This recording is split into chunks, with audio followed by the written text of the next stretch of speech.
歡迎大家嚟到講聲你聽團隊製作嘅特備節目。我哋講聲你聽係嚟自世界各地嘅香港人組成，用我哋嘅廣東話母語去聯繫世界各地嘅香港人。所以大家如果有緣分嚟到我哋呢個頻道嘅朋友呢，就請 subscribe 我哋嘅 channel 啦。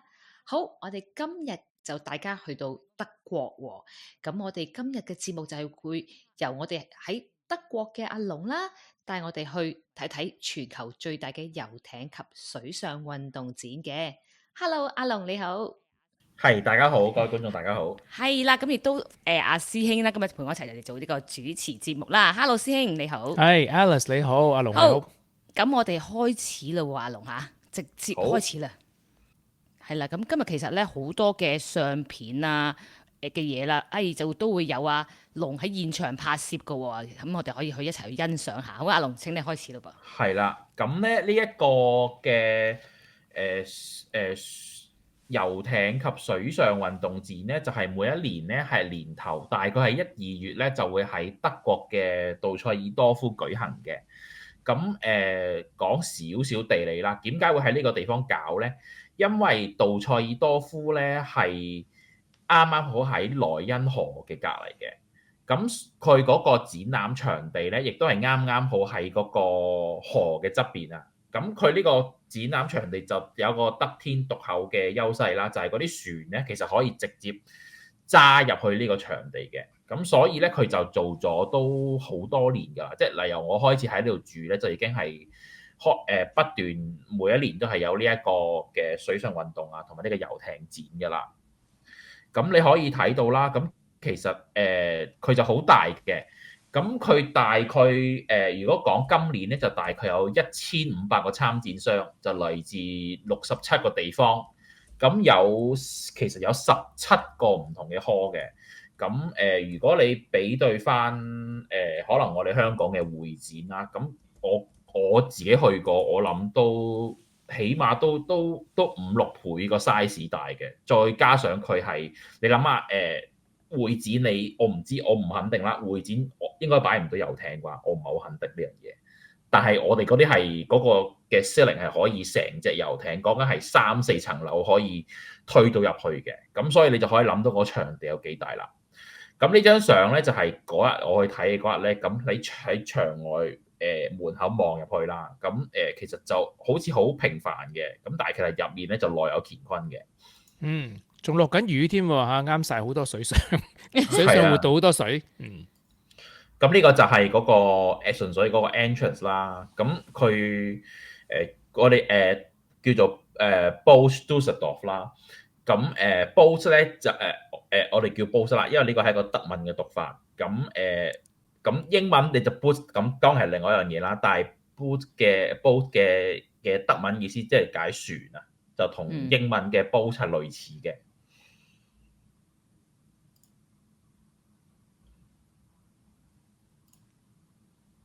咁跟住有啲好簡單嘅，即係一般嘅嗰啲嗰啲出面嗰啲單張啊，嗰啲咁嘅嘢咯。咁可以講講大概有啲乜嘢 element 嘅入面。咁入面其實分我記得其實佢話有17個嘅，其實我就記得應該算係有18個嘅。有一啲係關於一啲 motor boat 啦，即係一啲有引擎摩打嘅啦，跟住有一啲係關於fishing 嘅嘢啦，即係例如一般嘅釣魚或者可能係機釣啦，即係如果你明咩叫機釣啦。跟住有呢一個 super boat 佢呢度特別指嘅係可能係一啲好靚嘅，但係佢未去到 yacht 嘅。咁跟住亦都有一啲係專門擺啲係有錢人嘅嗰啲 yacht，即係講緊真係2、3層樓咁，去到你係即係成個人咧。個抬頭要望先望到嘅，跟住亦都有一啲叫做 marine arts 啦。marine arts 咧就係講緊唔同關於呢個海上嘅一啲藝術品嘅，例如可能一啲貝殼做嘅畫啊，一啲貝殼做嘅藝術品啊，或者一啲嗰啲叫 marine clock 咁樣。咁但係呢 part 展館就特別啲嘅，所有嘅 art 嘅嘢咧，佢應該係要賣，所以係全部都唔可以影相嘅。咁跟住咧，佢仲有一啲關於係一啲裝備啦，例如講緊咩裝備，例如可能你去玩呢個滑浪，咁你要嗰塊板啦，你要去潛水，你潛水成身嘅 gear 啦，由你嘅潛望鏡啦，你後面個水肺啦，去到你嗰件衫啊，嗰件或者你可能買呢、一個由面到底 canoe 係啦。咁跟住亦都有關於講緊風帆嘅啦，即係例如嗰啲滑浪風帆，或者係一啲叫做 hydrofoil，即係嗰啲叫咩叫中文叫咩叫水翼啊。即係而家咧好中意咧，你見到嗰種即係一個人咧就彈下彈下咁樣，但係佢又可以行到過去嘅，即係嗰種係比較新興㗎啦。亦都有潛水啦。亦都有一啲有啲人就中意咧係去遊艇旅行啊。咁佢入面其實就有一個 part 咧，好多嘅咧就係講緊佢哋去可能去加勒比海，或者佢可能去呢個希臘咁玩一個唔知可能1個禮拜2個禮拜咁樣揸隻遊艇過去享受啦。咁就啲林林總總嘅。咁入場啦，係啦，我哋入去睇下啦。嚟跳下一個啊，係啦，跟住佢有啲 kindergarten 啦，就係如果你唔想俾你啲細路煩嘅話，看仔佢就幫你睇住你個仔。托兒所，冇錯啦。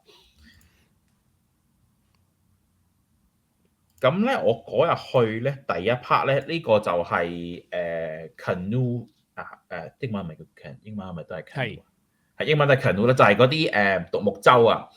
咁我哋呢度玩獨木舟嘅咧都唔少嘅。咁佢呢個啱啱就係講緊一個講座啦，就係講緊可能佢去邊度，即係佢哋主要都係介紹緊唔同嘅課程啦，同埋佢要去邊度啊。因為嗰個玩 canoe 嘅時間都係有特定嘅，即係唔同嘅州啊，或者可能我哋歐洲嘅就佢嗰時1、2應該就未到，可能大概係差唔多而家呢個時間就可以開始有得玩 canoe 啦。咁跟住咧，佢喺嗰個場地度咧，我哋可以翻前少少，太快啊！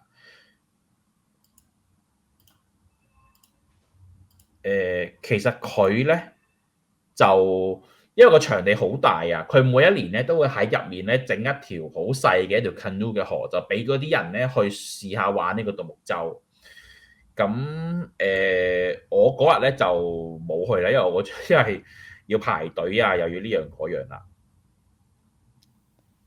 即係入咗去之後，可以大家排隊去玩呢個獨木舟嘅，係咪咁意思？其實唔係咁簡單添啊，佢係要你喺買飛嘅嗰個時候去 book 埋嘅。OK。咁跟住佢就純粹係就好似你玩 canoe 啦，即係佢又教你話你嘅即係我唔知你有冇玩過 canoe 啦，即係嗰個點樣控制啊。因為我以前其實香港都好多人玩嘅喎，喺香港。香港有得考牌嘅，考咩銀章啊嗰啲咁樣嘅嘢。跟住可能你教你點樣落水啊，點樣轉啊，跟住又或者你隻艇反咗，反艇。咁你係因為我以前學嗰時候我就有學反艇，即係你可以成隻艇，佢有個練習係啊，佢要你自己反自己，然之後自己再翻起身，係啦。咁跟住呢個廳咧，主要就係一啲咧canoe 啦，同埋一啲比較舊嘅嗱。你見到呢個圖片呢度呢啲咧，其實係一啲比較舊式嘅 canoe 嘅。咁你見到佢都係用木啦。咁你現代嘅，你通常見到可能係一啲複合料啊咁去做，係啦。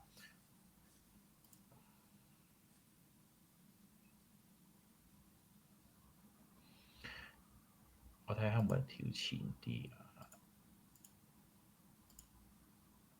跟住或者我哋跳咗呢 part 啦，係啦。咁呢個館咧，即係我睇嘅呢個館，一開始咧就睇呢個 paddling 咧，總之所有都係主要係靠人力嘅。咁你就見到佢哋有呢啲係賣唔同嘅啦，例如好似呢隻賣一啲比較，即係頭先嗰個係翻返啲錢嘅，呢個就好似李麗珊玩嘅嗰種真係人類最舊嘅嗰啲滑浪風帆。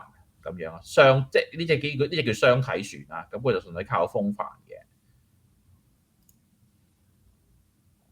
跟住就係嗰個水池啦，就係俾你試玩呢個canoe 啦。咁呢個就係德國嘅 Canoe 協會啦。咁跟住呢一 part 咧就係、呢、個就有啲 part 有啲特別啦，就係、嗰個 hall 除咗擺 Canoe 之外咧，佢亦都即係呢個talk 冇乜人啦，因為佢講嘅嘢好悶啊，其實。因為佢講嘅係一啲舊式嘅帆船啊，即係佢同你講某個年代某啲帆船，跟住嗰個人就好開心咁同你講，咁其實係冇人，其實係啦，其實阿伯先知，你真係冇人知佢講乜嘅，因為佢我聽得明，但係我唔會想理佢咯。咁跟住咧，呢個係另外一個館嘅，就係賣嘅嗰啲裝備啦。頭先你見到嘅，例如呢啲係大嘅，呢啲就係一啲滑浪板啦。咁跟住呢啲細少少嘅咧，就係嗰種即係你有條線拉住嘅嗰啲類似係咪叫 surf kite？我唔好知嗰個英文係咪，即係嗰啲係嗰類㗎啦。佢即係有隻船啊扯住你，咁嗰啲板就會細啲嘅。咁跟住一切嘅嗰啲滑浪嘅嘢啦，即係你後面有船嗱，呢個就係我頭先所講嘅嗰啲 high job 嗰啲啦，硬下嗰種啦。咁其實佢係又唔係叫好舊，又唔係叫好新嘅，大概係六七十年代嗰個位咧，就已經即係有人發明咗呢個功能㗎啦。咁但係嗰時候都係用喺一啲大型嘅船。咁如果香港人咧就最中意過大海嘅，基本上你過親大海咧，嗰啲船全部都係用呢啲船㗎啦，都係水翼，中文叫水翼船啦，都係用呢個原理啊咁樣。咁而家出面嘅人咧就多咗用呢一個，因為如果你靠傳統嘅嗰種滑浪咧，你係冇動力嘅，即係你一定要靠個浪嘅。咁呢一種咧，你就可以雖然慢啲，但係你可以摁下，你可以摁到出去啦。但係呢個體能要求好高啊，真係。唔係，佢嘅 balance 要求好高，因為我玩過。好多時候咧，你係上唔到嘅，即係你第一下上咧，你唔識控制嗰個 frequency 嗰個 vibration 咧，你嗰個唔啱咧，你係一落去嗰刻，你個人就會沉落去嘅。我係練咗差唔多成2日，我先至叫做勉強上到，係好嗰個 skill 係好難嘅，即係你要點樣蹬就蹬到啱啱好嗰個流體力學符合到佢嗰個 design， 咁你先至叫做浮到，咁你浮到啦，咁你先可以喐到。咁跟住睇下有啲咩，跟住係另外一啲大啲嘅啦。嗱，跟住呢隻咧，你見到呢一隻就係嗰啲真係佢呢個係2個一 pair 嘅，就係下面咧就係可能我攞塊細啲嘅板啦，或者呢個大啲，可能就唔係呢隻細啲嘅板，跟住上面咧真係擺一隻大啲嘅即係風箏，咁當佢有風經過嘅時候，咁你就可以成個咁樣飛啦。咁啲人通常玩咧，就後面中意加多個 parachute 嘅。咁其實可以離開水面幾耐咧？其實冇問題㗎，而你有風嘅話，你喺個天度飛都得㗎。咁如果係咁樣，冇好難，即係會比較難 control 啊！如果你飛咗上天嘅時候啊，係啊，呢啲其實嗰個 control 係難嘅，對嗰個體能啊同埋嗰個技術嘅掌握係難嘅。不過啲人都係嗰句啦，啲人中意玩咯。上網應該都係有啲片有人去玩嘅。嗱，跟住呢一個咧就係頭先佢嗰個場地其中有一 part 咧，就係佢會喺嗰度起一個水池啊。咁後面你見到呢度有一排咧，我而家滑鼠指住呢一邊呢一堆咧，其實就係佢嘅人造風嘅。咁嗰個池咧，大概我冇記錯，好似話係0.5米度啦，0.5米度，大概1米定唔知1.5米度嘅。咁佢就係模擬翻即係一個深度啱好俾你可以試嗰啲各樣嘅滑水運動咯。咁喺呢一度咧，就係表演最簡單係嗰種有隻船或者有啲交通工具，佢扯住你，跟住你喺後，跟住你就可以move 咯。咁佢上面咧就裝咗一個滑輪嘅裝置啦。咁佢哋啲人咧就喺度咁樣滑啦。呢個好玩啲喎，真係嚇，安全啲。呢個係易啲嘅，點解咧？因為你唔需要提供動力。當你要提供即係你自己要提供動力，或者你要靠風嗰啲咧，就難搞好多啦。係啦，特登有啲現場效果俾大家聽下。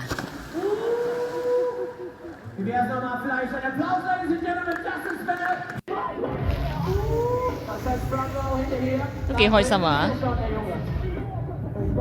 所以玩添。係。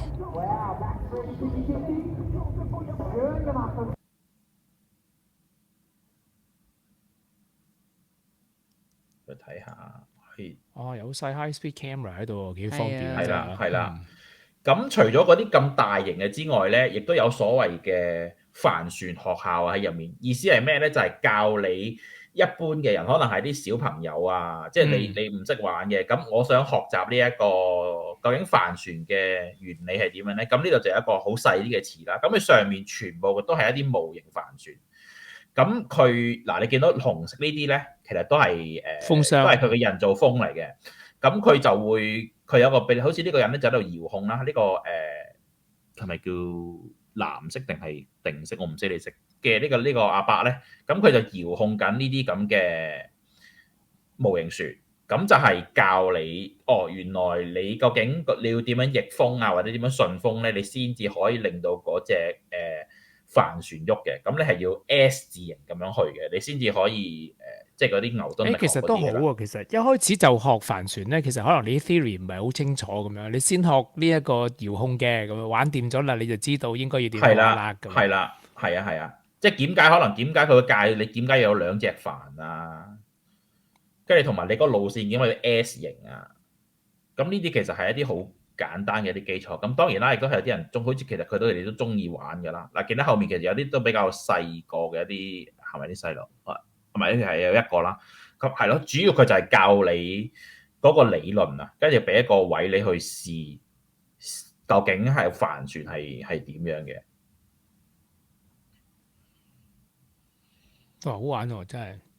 係啦，咁跟住呢啲就係一啲真係比較大型啲嘅帆船啦。呢啲都係類似嘅，係，同埋呢度就同埋都有一啲係真係好舊嘅帆船，即係後面呢啲咧就係你見到佢哋嗰個顏色啊，其實佢哋都係用真木做嘅，咁佢哋算係一啲比較舊啊嘅帆船，再翻新俾你嘅。咁前面就會有一啲見到呢個箱，我就影咗一啲係以前嗰啲人航海，例如有 telescope 啊，即係你會船上見到嘅一啲叫用到嘅嘢咯。即係有啲似嗰個加勒比海盜咁，我哋上面究竟有啲咩咧？就係即係類似嗰啲啦。你見到啲都係啲舊啲嘅，用木嘅。現代就少噶啦，現代通常都係用複合物料做嘅。呢啲就係啲舊嘅咯，舊嘅船咯。跟住呢個就又係新啲啦，又係跟住呢個跳咗呢張嘅。睇下先，呢張可以跳一跳嘅先。賣廣告咁唔係啊，嗰張係係我都唔嘅。嗰個其實係純粹係一啲衫，就係俾你。咁佢除咗呢個管咧，佢除咗呢一啲之外，佢仲有一啲係關於 technology 嘅。咁好似呢一個就係一啲港口嘅嗰啲叫咩？港口貨櫃技術嘅嘢啦。咁其實因為都係同一啲海港有關噶嘛，咁唔同嘅學校或者 institute 或者 institute 都會喺度擺，就係展示下佢哋一啲科技啊咁樣嘅嘢。呢一隻咧我冇記錯，睇下先。呢隻好似係佢哋研發嘅一種即係佢哋研發嘅一種比較新式嘅嗰啲叫做咩？雙體船。其實佢就 suppose 俾你兩個人對住咁樣坐，然之後踩，咁跟住佢就可以向前行㗎啦。咁就係純粹即係啲德國人中意玩啲機械嘢啦，就係咁啦。咁跟住而家你見到呢段片咧，就係佢因為佢有 diving 嘅 area，咁佢真係入面咧裝咗一個箱。咁除咗俾你真係一啲唔識玩未試過玩潛水嘅人之外咧，佢亦都可能有啲裝備啊，好似呢個人咁樣咧，佢哋其實本身就係真係識嘅。你見到佢納晒水費啊啲咁嘅嘢，咁不過佢哋主要就係試緊佢哋呢一嚿 propulsion 呢個。我唔知中文呢帶住你游水啊，唔使自己。佢俾你提供嘅，俾你提供呢個動力啦，係啦。咁跟住除咗嗰啲之外咧，咁仲有一啲 gear 啦，即係好似呢啲潛水嘅嗰件衫啊，跟住駁住嗰啲嘢啦，跟住呢啲係啲保暖嘅衣啦，你就見到啦。咁其實佢好多人係真係喺當場就咁買嘅，咁呢啲就係正常嗰啲水費啦。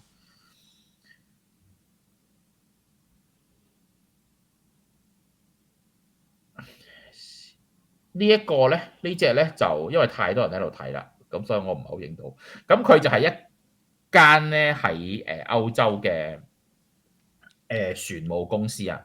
咁我哋而家成日講緊一啲自動駕駛嘅車啊嘛。咁其實咧喺船嘅世界咧，即係喺海運嘅航運嘅世界咧，已經係有好多人想做呢一個自動駕駛嘅船隻。咁喺呢一個，咁呢度你見到呢一隻咧，就係其中一種佢哋嘅啦。咁你見到頭頂呢一個咧，就類似一啲 rider 嘅嘢啦，或者係我都唔肯定係 laser 定係 rider 啦。總之呢隻船咧，佢就係有可以自動駕駛、自動航行嘅。咁相比喺陸地嘅自動駕駛咧，喺海上面嘅自動駕駛係容易啲嘅，因為海上面嘅交通咧，相對就冇地上咁複雜啊，同埋咁繁忙。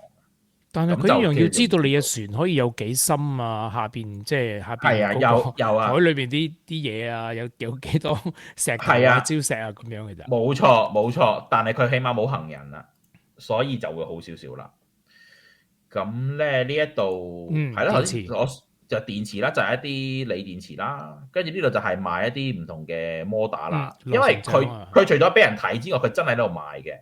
咁呢啲就係唔同嘅釣魚啊。唔係呢啲係滑輪系統啊，因為佢哋係用帆船啊，咁所以佢嗰啲滑輪系統咧，佢就展示晒俾你，即係唔同嘅繩啊。佢嗰度，我唔知有冇影到，我有冇擺翻落去？就係佢有一啲機器，就係你可以自己製造一條適合你嗰隻船嘅繩。佢就即刻整俾你嘅，你嘅長度啊，你嘅 strength 啊，你嘅 strength 啊，即係各樣嘅嘢都可以啦。但我就唔肯定你有冇影到。跟住呢一個就係賣嗰啲引擎啦，就係 Marine 用嘅引擎啦，你就見到好大嚿啦。所以除咗係俾人睇之外，其實好多人真係做生意嘅。嗱，咁呢個就問一問喎，阿龍，你頭先話成日做生意，佢即刻可以賣啦。咁其實佢係 B to C 定 B to B 嘅咧？定係佢哋賣兩個都有，即係做板先咧？即係佢買過一件，兩種都有。OK，兩種都有，因為我係見到佢哋有啲人傾，有啲人就係真係以公司嘅名義。咁佢可能真係需要一啲呢啲咁嘅嘢啦。咁有啲人係真係純粹啲休閒嘅，即係其實你點樣知道佢休閒咧？你見到佢好肥啊、禿頭啊，喂，呢啲先可能老細嚟㗎喎。係啊，你知呢啲係老細，即係你見到有啲人咧，佢哋明顯咧嗰個氣場係唔同嘅，即係你明顯佢係一啲咧 old money 一啲 rich guy 咧，你行入去咧，你就見佢啦。咁我哋好似即係你即係我唔係好知你講咩，因為佢好似講意大利文啊嗰日，我記得遇到嗰個。但係即係你明唔明？即係嗰類人傾生意嘅 feel。佢唔係佢係嗰啲係純粹享受，即係嗱，我隻遊艇咧想換個新嘅引擎，或者想換個新嘅唔知咩系統咁樣。咁我行過去，咁我又去買，係有嘅。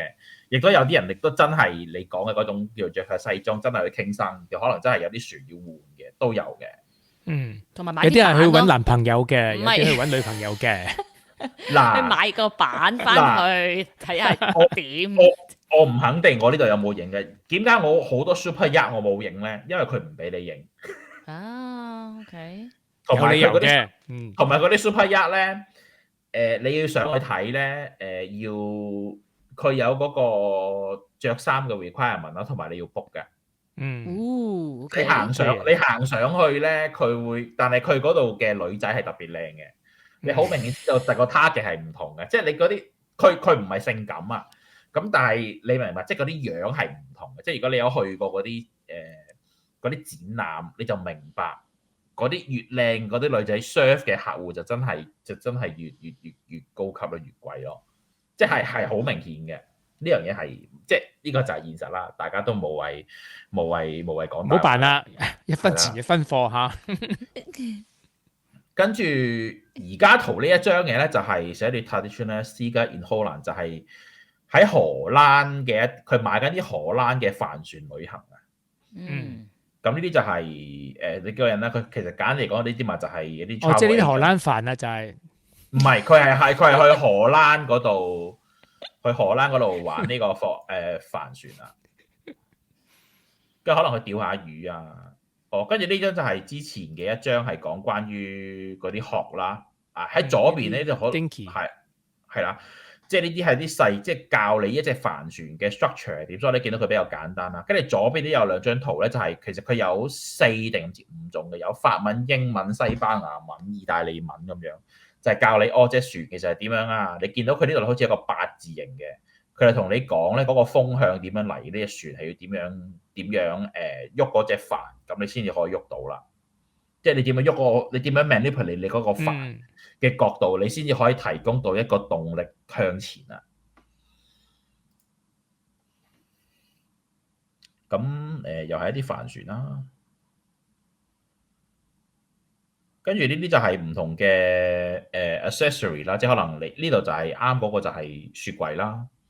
跟住呢啲就係唔同嘅繩啦，就係、你唔同嘅。跟住呢個就係一個 top，就係嗰啲人係咯，即係講佢哋嗰啲出海嗰啲經歷啊咁樣。跟住呢度又係唔同嘅帆船啦。其實你就見到好靚嘅，其實唔係好貴嘅啫，我記得。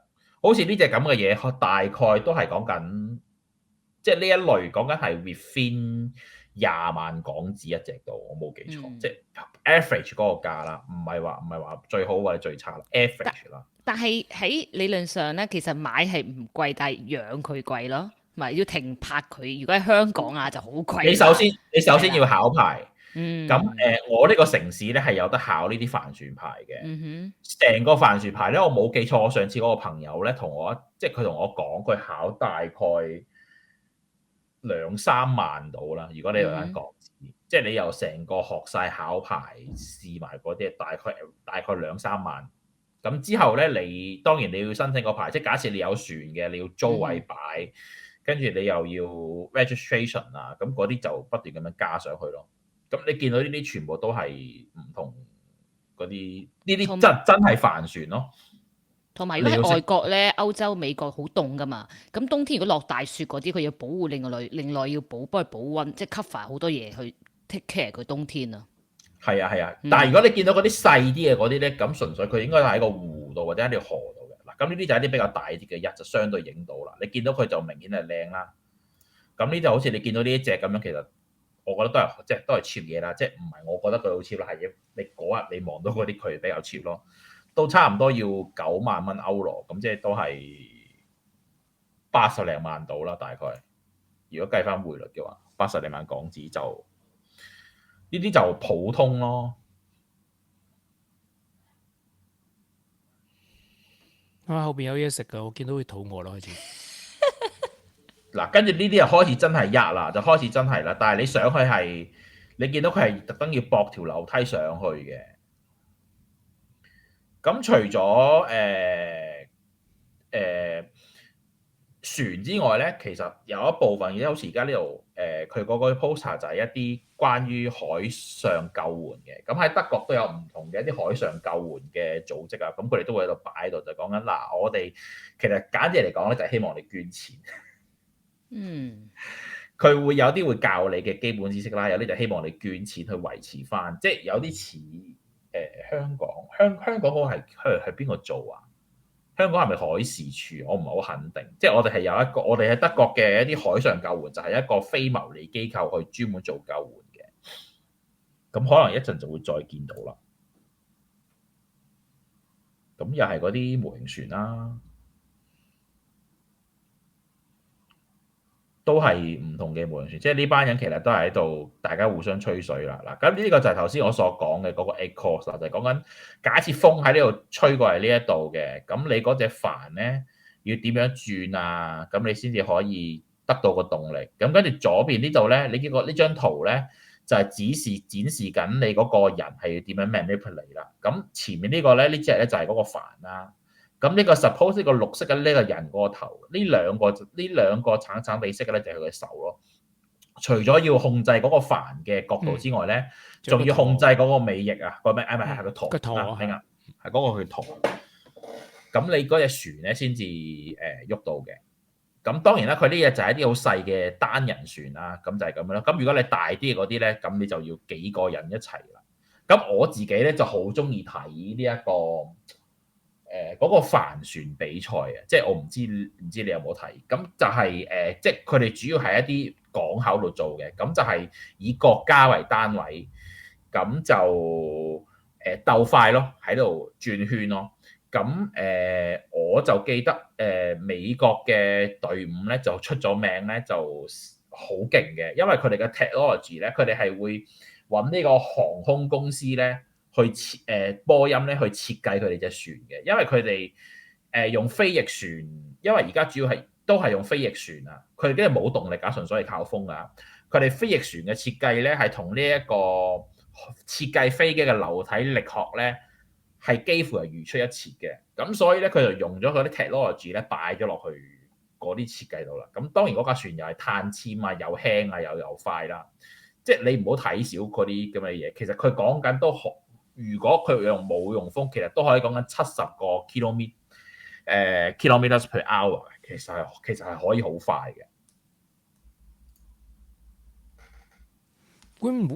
咁隻艇如果太輕，會唔會好危險啊？真係冇問題㗎，因為佢可以控制啊嘛，同埋佢係特登要輕嘅，因為咧飛翼船嘅，因為嗰啲全部都係飛翼船，飛翼船嘅運作原理就係你要離開水面啊嘛。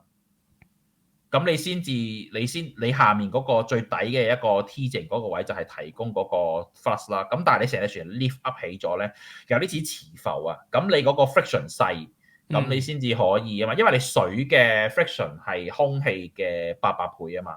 咁如果你 lift up 咗，你淨係有 minimum 嘅你嘅提供 thrust 嘅嗰一部分喺水度咧，咁你就可以減少你嘅阻力，咁就同你傳統嘅一般呢嘅螺旋槳嘅嗰啲船就唔同，因為螺旋槳呢嗰個船底就直接同你嘅水面摩擦啊嘛，嗰個 friction 就會大好多，你個速度就唔可以增加啦。但係有咗飛翼船之後咧，嗰個速度就可以提高得好快啦。唔係即係我考慮到話，如果係即係譬如風大啊，或者係即係天氣唔好嘅時候，如果你係離晒水咁樣嘅船又輕嘅，有啲危險會唔會咧？冇問題㗎，你可以灌水㗎嘛。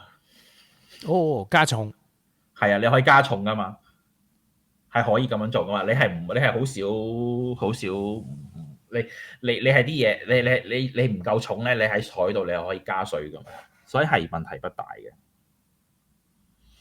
咁而家呢個咧就係頭先我哋嗰啲係靠滑輪啦，咁呢度咧就真係純粹靠風啦，就係我同你講嘅嗰啲佢下面有塊板啊，呢個人冧低咗啦，等下一個人再試。因為佢就係靠緊咧呢度前面呢一排風咧提供動力，咁佢哋每一個人上面揸住一個類似嗱，呢個就係嗰個摁下啦。咁你唔好睇佢摁得好輕鬆啦，其實係好辛苦嘅。肯定。跟住佢而家佢摁啦之後咧，佢就開始咧攞住嗰個風箏啦。因為攞到個風箏之後咧，佢可以提高個速度，同埋佢嗰個 maneuver 會更加好嘅，同埋佢又唔使咁辛苦。咁但係咧，你見到佢係咁不斷咁轉手，就係因為嗰個風嘅方向位置唔同咗，因為佢不斷 travel 啊嘛，佢不斷轉嚟轉去啊嘛，係啦。但係咧，你見到佢冇嗰個嘢咧，佢都可以翻返之前啊，佢都可以自己發嘅。但係你明顯咧，你見到咧，好似呢個紅色呢個人咧，嗱我哋翻返之前啦，嗱你見到佢有咗呢個翼之後咧，係咪輕鬆好多啊？smooth 好多又係 smooth 好多嘛。但係見到呢個人咧，有啲枉死女咁樣，係咁摁嘅，枉死女摁，係啊，佢狂摁嘅。你見到佢係咁用佢腹肌係咁喺度摁嘅，因為佢有呢一個 kite 提供嗰個動力咧，係爭好遠嘅。嗱，你見到真係爭好遠㗎，佢真係咁摁嘅。咁跟住呢啲就係唔同嘅，都係佢啲主要都係賣呢啲咁嘅啦，賣呢啲hydrofoil 啦。咁呢啲有一啲所謂嘅叫做新啲嘅 design 啦，可能用碳纖維啊咁樣。咁我退咗幾年咧，都係近呢幾年先至多咗呢個叫做 hydrofoil 先至。hydrofoiling 呢個先至多啊！以前嗰啲人都係即係早幾年都仲係傳統嘅嗰種風帆多啲。咁而家 hydrofoiling 可能多咗人玩啦。咁跟住呢一張係咯，係啦，即係呢張係咩？哦 Bundeswehr 即係德國嘅國防軍啦。咁佢哋好鬼中意呢啲展覽㗎啦。咁佢呢度就指佢哋嘅海軍啦。咁就係呢一個潛艇最臭名遠播嘅潛艇系列 U 型。係啦，因為所有讀過歷史嘅人都知道啦，就係、德國嘅潛艇係好勁嘅。咁跟住呢度就係賣唔同嘅 gear 啦，都係一啲普通 gear 啦。跟住呢啲係一啲喺水底會用到嘅一啲嘢，其實我都唔係好知係乜。跟住賣下衫啊咁樣，跟住呢啲就真係成套啦。你見到佢成套帶晒嘢啊，有嗰啲呢啲錶啊，即係嗰個嗰啲叫咩啊？深度計水壓計啊，深度計啊，咁即係嗰啲嘢。呢啲就係俾一啲真係專業嘅人，或者可能佢要長期喺水底工作嘅嗰啲，你就會見到啦。跟住呢啲就應該都係貨分㗎啦，呢 part 就應該。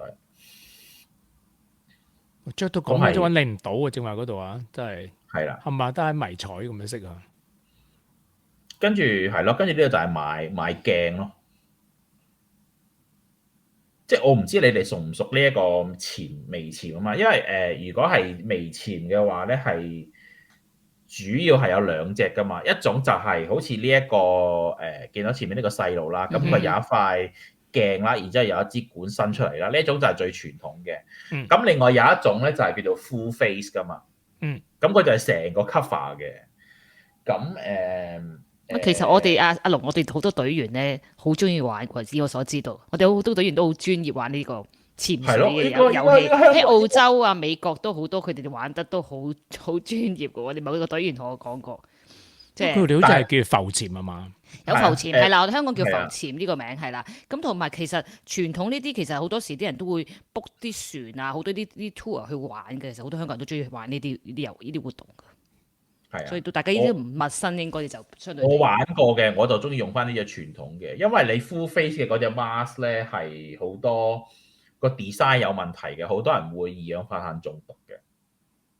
特別係網購，好多網購來自於亞馬遜，咁啲亞馬遜嚟自於某啲國家啦，唔講邊度啦。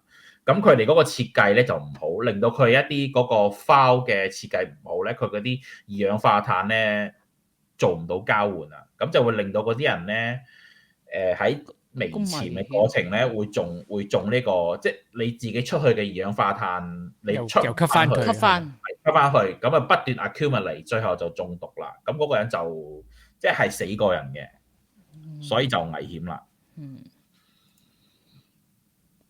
跟住呢一隻船咧就係 DLRG 啦，就係一個德國嘅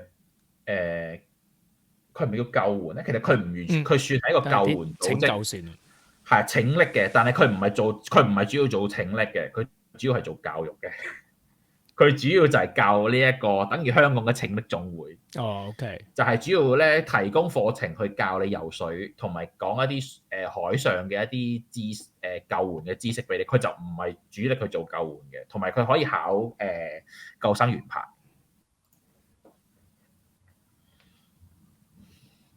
咁佢係咯，佢哋應該都有自己啲船嘅，但係純粹係主要係擺養。跟住呢啲係嗰啲accessory 啦，跟住有啲大啲嘅艇啦，啲買唔起噶啦。呢啲都係細啲噶啦，即係太大係好大嗰啲咧先唔俾影嘅。呢啲細啲咧可以睇到嘅嗱。跟住呢種就係一種新啲嘅啦，就我都係近呢幾年先見到嘅。你見到後面就有一隻可以分體嘅。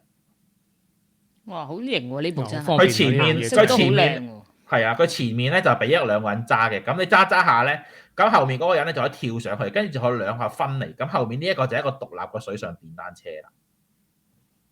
喺呢一個超型喎，仲電單車嚟㗎，係喎。呢個喺 James Bond 嘅電影度有睇過，記得係啊，喺架細船嗰度分離㗎嘛，係有㗎。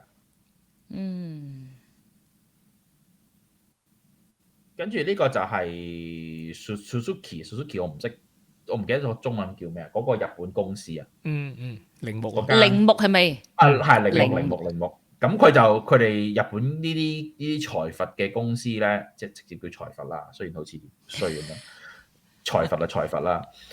佢哋就乜都做嘅。咁佢哋都有賣好多引擎啊，同埋賣好多船嘅。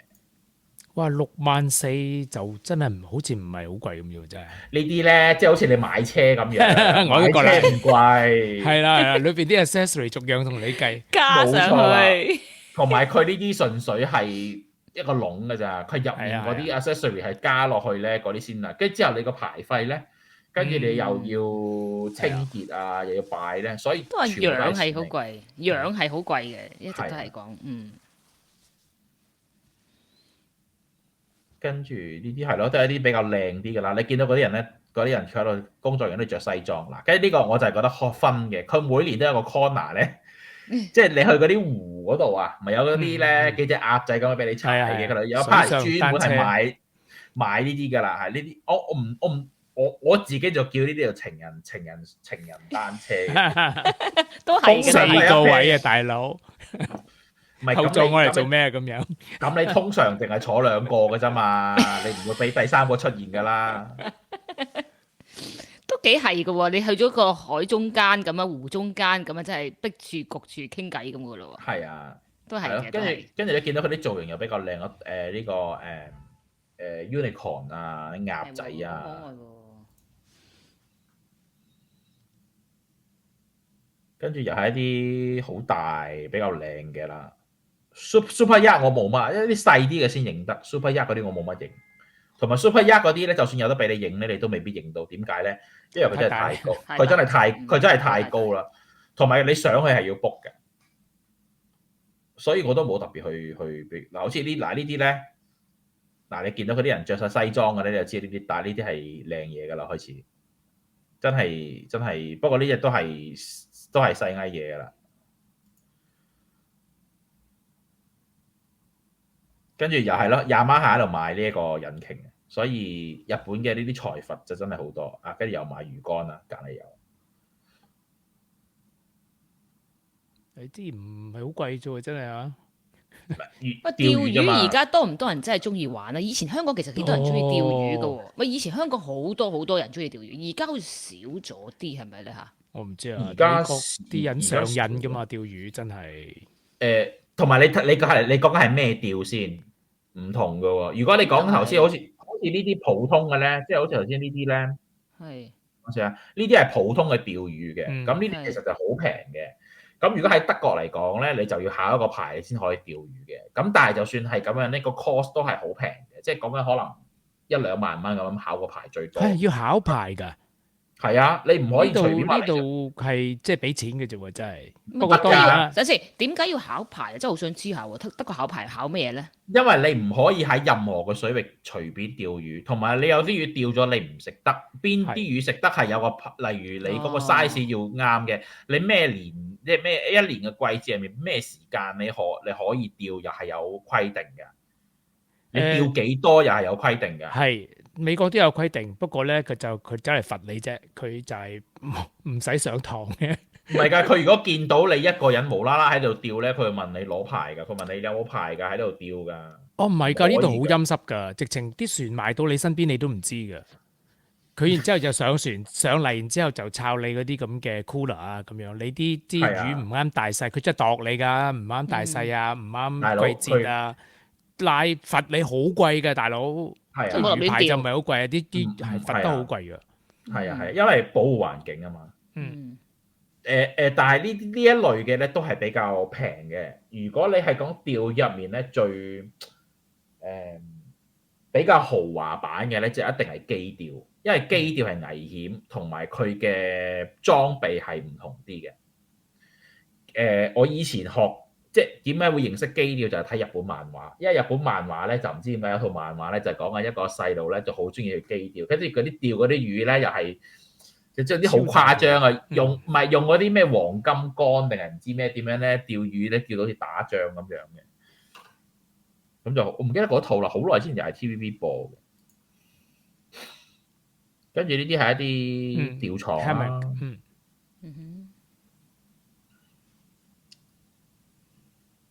哇！即係懟咗你出海度啊！真係。跟住咧呢幾個人咧，其實就學生嚟嘅。水族館呢個應該唔係，呢個可能係阿 Sir，但係咧因為呢個係水族館，因為佢強迫嗰啲細路走嚟上堂。我見到佢哋好無奈咁樣望住嗰個人，嗱，跟住呢班人咧坐住喺度啦。其實我冇特別嘅，咁就係即係講緊啲海洋教育啦，即係你即係介紹啲海洋生物啊，介紹海洋嘅知識啊。咁但係啲細路通常都係你明㗎啦，大家都做過學生㗎啦。你有你講，我有我瞓覺，你我有玩篤手機啦，都係嗰類啦。咁但係有教育意義嘅，都係叫你保護環境啊，保護個海洋啊，唔好抌垃圾啊。係有意義嘅，不過係有啲悶咯。跟住就係講緊係啦，頭先嗰啲就係講緊嗰啲海洋嗰啲交易啦，即係嗰啲非法啊嗰啲嘢啦。跟住而家呢度見到嘅呢啲就係一啲睇下先，翻前啲先，就係呢啲係德國嘅，即係我哋呢邊嘅水警啊，就係呢啲即係用到嘅水警船啊、橡皮艇啊。跟住呢啲就係比較大少少嘅一啲佢哋用緊嘅一啲巡邏艇啊，咁就俾你睇咯。就警察用嘅水上電單車啦。跟住呢個就係另外一個，我都唔肯定邊個機構啦。咁就同埋佢每年都好奇怪嘅，呢樣我就唔好知點解嘅。佢哋咧就會整一個嗰啲成網站攀爬成網咁樣俾你，即係其實佢有關係嘅。點解咧？因為如果你有學過帆船咧，有一 part 好重要嘅部分就係學打結啊。咁我就買咗一個嗰啲咧，佢哋我冇影相 show 出嚟，我唔知有冇影，應該冇嘅，因為冇 show 出嚟。就係佢嗰個 kit 咧，就係教有唔同繩嘅粗幼嘅 combination，咁就係跟住有張圖就同你講話，可能打呢個漁夫結，你嗰個就可能打咩結，就係做唔同嘅嘢嘅。咁佢每一年咧都會有呢啲咁嘅游繩嘅嘢咧，其實就係希望係透過咁，當然係游繩啲細路中意玩啦，即係爬嚟爬去啦。另外一個咧就係教你打唔同嘅結咯，因為打結呢一 part 喺嗰個喺水上呢一個帆船上面，其實船裏面都好多係需要打好多唔同嘅結嘅。係啊，所以係有用嘅。所以點解就可以解到點解佢咪年年都擺一嚿咁嘅嘢喺度啦？咁呢個我就唔知點解啦。呢個係一個其實我問咗佢嘅，我有走去問佢嘅，但係我都唔係好知點解，就係呢兩個倉咧話喺入面瞓覺咧，嗰個 recovery 會快啲喎，會舒服啲喎，係啦。咁但係點解佢話擺喺度咧？咁嗰個人都唔係好解釋到。好明顯佢瞓咗入去啦，對鞋都喺外邊啦已經。係啦，唔係佢呢啲人試，佢真係有兩個人喺度試㗎。跟住我話我想試。但係佢話你要等喎，跟住我等咗一陣，我就唔係好想等啦，跟住我走咗啦。梗係等啦，佢裏邊瞓着咗，腳腳聲。佢應該係想俾你擺喺嗰啲佢擺船入面或者係即係其實你擺屋企都得嘅，但係我唔知點解佢擺喺度擺呢個咯。啊，因為好似喺海度瞓覺一樣。係啦。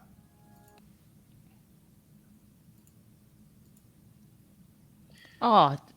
阿龍，你嘅準備嘅我哋嘅節嘅內容係就係呢啲咯喎，應該係啦。多謝晒喎，真係好喎。其實我哋係好似行咗一轉呢個展覽咁係咧，我又有冇感覺啊？真係有好濃縮咁，濃縮版行咗一個圈啊。同埋你可以再問我嘢，如果你有想問。因為即係知多咗好多咯，其實即係對於有啲嘅即係玩過，但係好多真係好深入多啲嘅知識又唔係好知道。哦，好精彩啊！多謝阿龍真係。同埋會更加想賺多啲錢上去 Super Yacht 度睇下。喂，其實 Super Yacht 大家可以上網 search 下呢個展覽都見到，我自己都喺網上面見到下 Super Yacht 佢哋嗰個入去嗰個參觀嗰個入口啊，點樣入去啊，即係可以睇睇喎，真係。因為係咪唔影得啊？因為阿龍話係咪啊？佢有啲位唔影得，同埋有啲位咧，我覺得係影咗都冇用。點解咧？因為佢太高啊。因為我冇 book 咧，我唔上得去嗰個，因為佢就問佢一開始有兩個洞喺度就問你咧，你有冇reservation 啊？跟住我話如果冇喎，咁你要咩喎？你要再 book 喎。咁你喺下面上其實你影唔到嘅，點解咧？因為佢太高啊，你變咗係一個打斜，咁中間嗰條路又唔係話特別闊咧，所以其實你係影唔到隻船。你變咗好似你喺啲高樓大廈中間穿過咁樣啊！咁你喺下面影相，其實你影唔到嘢嘅。明白。其實想問一問咧，阿羅，頭先我睇你嘅展覽咁多嘅圖片同埋 video 咧，好似真係唔係好多亞洲人去睇呢個展覽咁喎。嗱，其實係有嘅。根據我之前睇嗰最少睇2-3年嘅經驗咧，係有亞洲某大國嘅，因為佢哋會買一啲可能係一啲 accessory，例如買雪櫃啊，買下引擎啊，買下一啲嗰啲叫螺旋槳啊咁樣嘅。咁但係咧，今年咧就唔知係咪經濟問題啦，咁就佢哋某大國就消失咗啦，我就見唔到佢哋嘅存在啦。或者可能佢有啦，但係嗰個比例上係少好多嘅。我真係係，但其實網上睇到佢就即係都 claim 係有呢個展覽嘅，即係佢有展，可能真係少咯。學你話齋，即應該係少嘅。但係我見到其實呢啲活動本身呢個活動係咪真係都係好似啲歐美國家嘅人中意玩多啲？會唔會啊？師兄覺得睇都係比賽，除咗因為我哋先有咁嘅條山散件啦，即係你嘅地理嗰度有咁嘅條件啦。如果你喺啲周圍冇湖冇海嘅地方，你買一艇你都幾麻煩，係咪先？咁啊，你要住近水域嘅地方啊。同埋即係你有嗰個興趣去玩咯，就係、特別係呢個 exhibition 嘅地方係因為佢啱啱喺條河隔離。咁我嗰幾日咧，即係啱喺嗰個 exhibition 之前嗰幾日咧，就見到有好多嗰啲船咧，佢就揾啲拖真係好大嗰啲拖車咧，咁逐隻咧喺條河咁樣拖上去。咁我唔即係好似香港嘅會展，好似冇呢一個功能啊嘛，即係你真係可以拖一隻，你諗下你可以拖一隻 Super Yacht 入去一個貨倉嗰度，然之後俾你啲呢一個展覽，唔係話真係好多地方嘅。就算你嗰個地方可以做 exhibition，都未必隔離啱啱有條河，然之後你可以拖入去喎，唔係話真係好多嘅啫。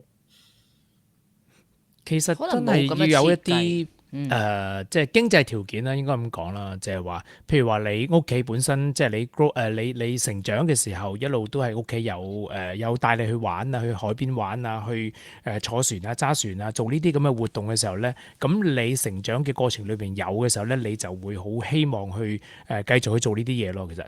咁所以其實換句話講，其實同錢都有關係。當然你唔係好多錢，你都可以玩呢啲咁嘅嘢。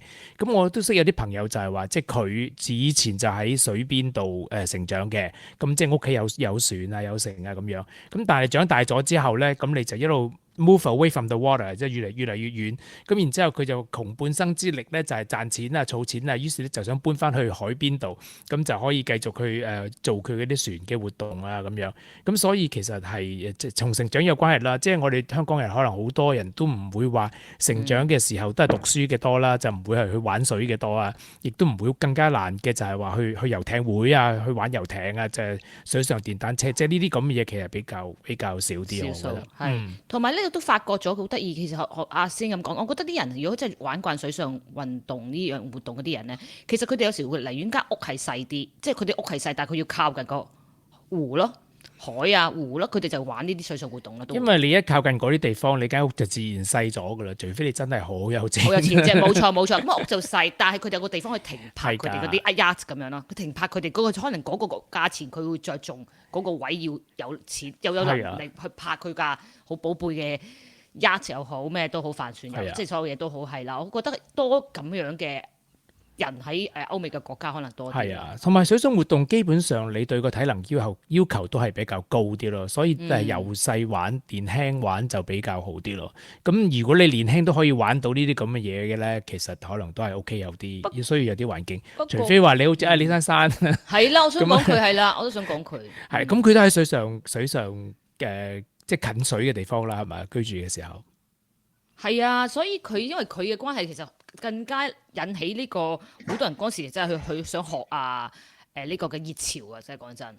喺香港都曾經有一段時間，同埋其實雖然咁講啊，香港即係冇咁多人好似歐美國家玩得咁投入啦，但其實香港都唔少人中意玩呢啲浮潛啊、水上活動嘅喎。我想講，尤其去到外地，其實好多。如果你睇自己 social media，相對比較容易啲嚇，真係。係啊，都會玩嘅喎。我發覺佢哋都好中意玩，我對自己嘅隊員裏邊都好多，真係佔一半以上都有中意玩啊啲水上活動啊、浮潛啊。聽佢哋有時話放假係啊，就去咗邊度玩咁樣同埋遊艇其實都唔使氣餒啊！我哋啊啲唔係好富有嘅人家，其實可以租嘅喎，其實。係咁除咗租遊艇之外，甚至喺美國咧有啲地方係可以租幾日嘅，即係話你10幾個人上去，咁佢隻船咧就有人服侍嘅，又有私人廚師啊，有船長啊，咁樣帶你遊一輪咁樣，咁你啊租隻船租幾日咁樣，其實都可能仲係抵啊！係啦，每人你幾個 family 夾可能係 affordable 嘅。嘅感受啊嚇。係啊，做下有錢人嘅，過下有錢人嘅生活啊嘛。所以阿龍，你呢個展覽其實係好得意、好有趣。我覺得好多人即係都會想知多少少啦，真係對於呢樣嘢嘅知識係咪啊？阿龍係啊，所以每非常之好一年如果有興趣嘅，就大概係1月尾去到2月頭咧，都會喺呢個德國嘅杜塞爾多夫、杜塞爾多夫都會有嘅。咁如果各位觀眾有機會嚟德國旅行嘅，咁又喺附近咁啱嘅，咁啊可以過嚟參觀下嗰個展覽咯。冇錯，係冇錯，就係好似係買入場之前買門票得㗎啦，唔使預訂㗎，應該係嘛？可以唔使嘅，因為佢地方大同埋佢人多，所以你基本上 walk in 係冇問題嘅。哇！非常多謝阿龍今日嘅精彩分享，我就覺得真係亦都可以知多啲我哋係嘛，師兄一齊。咁我哋下次就行咗一係轉啊！我哋又唔使俾錢。同埋德國其實好多精彩嘅展覽㗎，即係我哋真係我哋其實嚟緊亦都有一個展覽準備喺德國度會同大家分享嘅，大家其實可以期待一下嚇。好，拭目以待。多謝晒阿龍 ，thank you，我哋下次再見，拜拜。拜拜。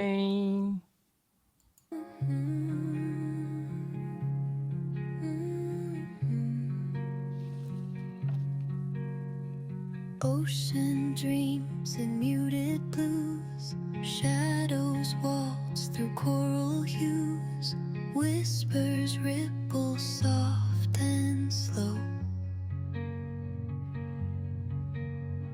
Currents hum where secrets grow. Glassy surface shatters light, echoes drift through endless night. Waves embrace a quiet song, lost in depths where we belong. Weightless float, the world is still. Time dissolves, we lose our will. Drift in thoughts, a fragile stream. Life beneath an endless dream. Shells hold tales of lives untold. History carved in silken folds. No need to rush, no tide to fight. All fades gently into twilight.